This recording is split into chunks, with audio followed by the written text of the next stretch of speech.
Assalamualaikum warahmatullahi wabarakatuh.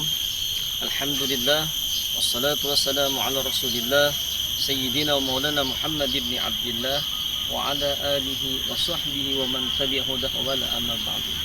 Alhamdulillah, sekarang kita bertemu kembali. Semoga kita selalu istiqamah dalam kebaikan dan menaburkan kebaikan.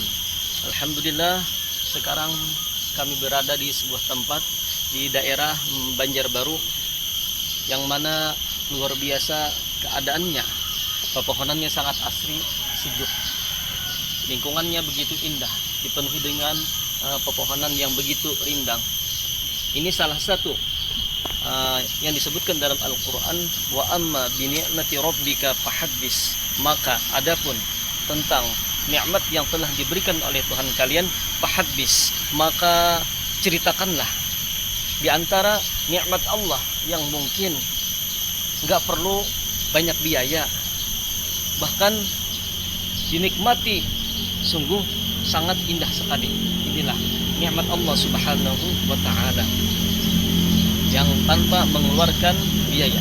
Ayo kita sambil berjalan.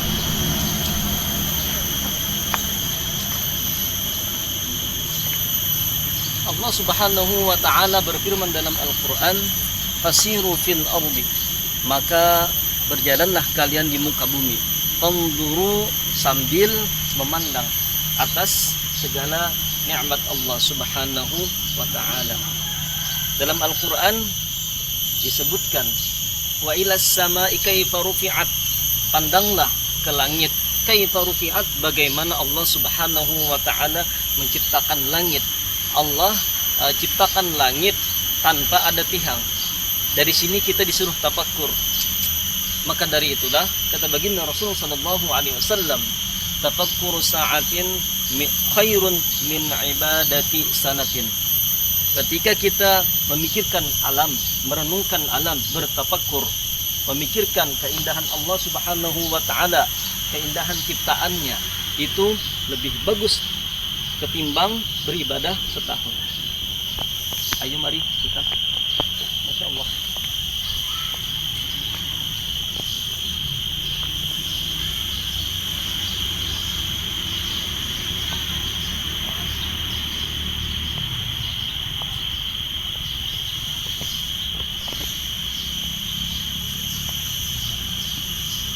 Namun perlu diperhatikan, kita bukan cuma sekedar menikmati pemandangan alam seperti ini, bukan cuma mendapatkan keindahan dari alam tersebut, tapi harus dipikirkan bagaimana agar keindahan tersebut, agar pepohonan yang ada di sini dapat kita nikmati selama-lamanya dengan cara menjaga.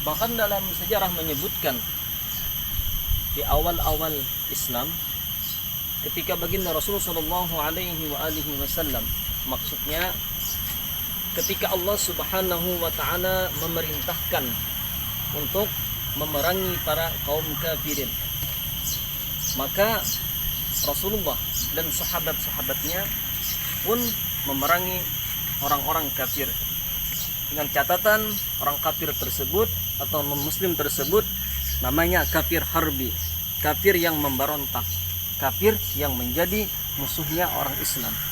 Namun yang menarik di sini, di antara syarat-syarat perang, yaitu yang pertama harus dengan izin orang tua,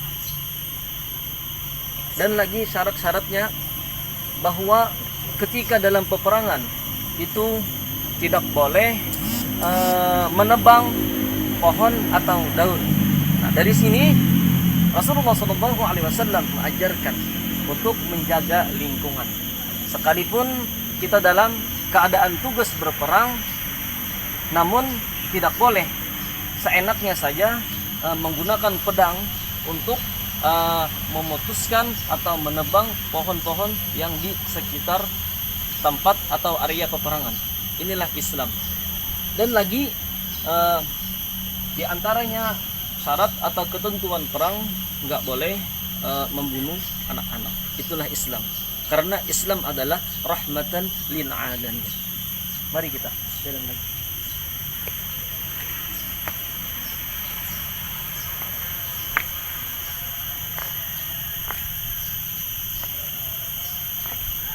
Mungkin kita nggak tahu apa fungsi pohon-pohon di sini, tapi fungsi utama dari pohon adalah untuk berteduh, untuk berlindung.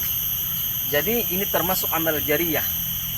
Karena kata baginda Rasulullah SAW, jika kalian mempunyai sebidang tanah atau lahan, maka jangan dibiarkan tanah itu tidak tanamilah, karena itu akan menjadi sebuah manfaat untuk maslahat makhluk lain. Misalnya kalau kita tanam pohon yang menghasilkan buah, maka itu kalau kita nggak bisa makan, pohon tersebut bisa dimakan oleh binatang-binatang yang lain, maka itu menjadi sebuah ladang pahala buat kita semua.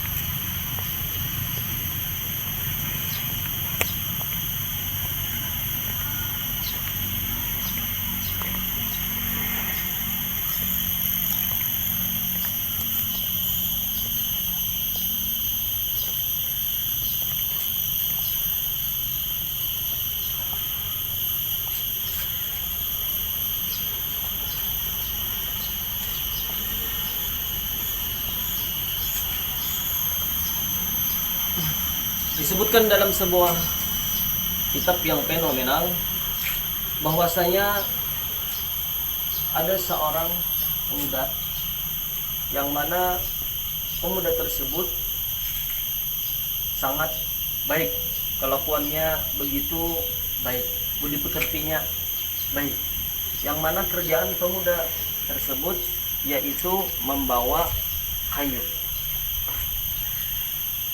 Dia bekerja mengambil upah dari membawa atau mencari kayu buat orang-orang yang di sekitar rumahnya. Tidak begitu lama, maka pemuda tersebut pun meninggal. Maka orang-orang yang kenal dengan dia bermimpi bertemu dengan dia. Tapi ternyata situasi pemuda tersebut begitu atau sangat memprihatinkan, yang mana dulunya ketika dia masih hidup mukanya putih, tapi ternyata seluruh badannya, bukan cuma mukanya tapi seluruh badannya hitam. Maka orang yang memimpikan pemuda tersebut bertanya, "Hai pemuda, siapakah engkau?"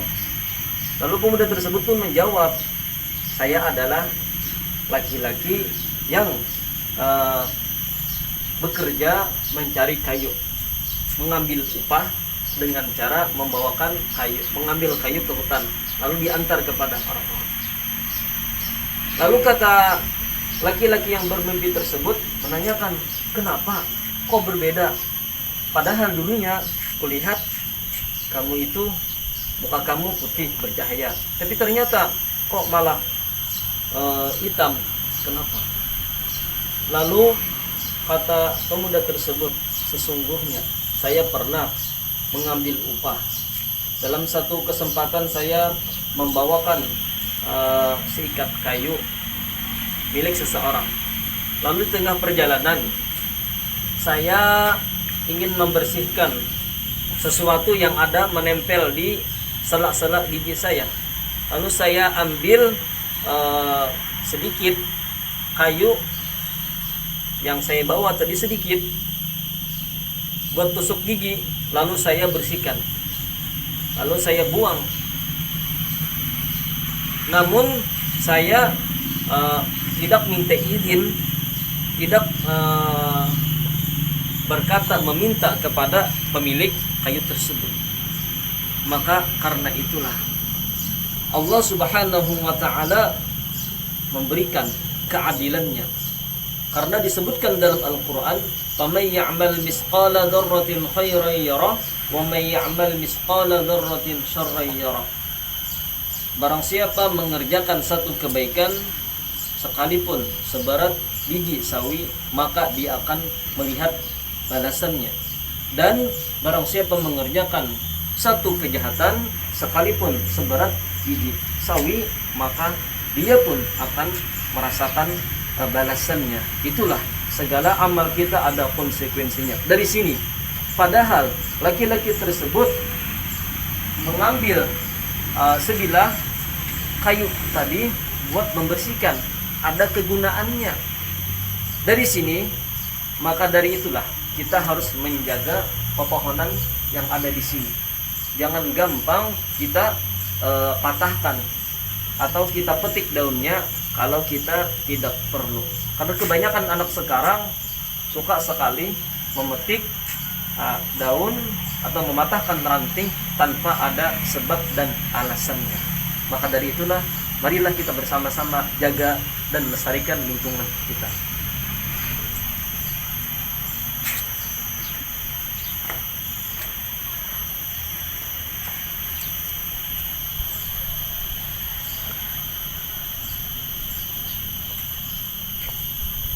Berhubung kita masih dalam bulan Rabiul Awal, yang mana bila kita membaca salawat kepada Rasul sallallahu alaihi wasallam, maka segala yang di bumi ini pun akan jadi saksi bahwa kita mengucap salawat kepada baginda Rasul sallallahu alaihi wasallam. Kita tutup dengan Allahumma salli ala sayyidina Muhammadin wa ala ali sayyidina Muhammad. Sekian, terima kasih. Semoga bermanfaat.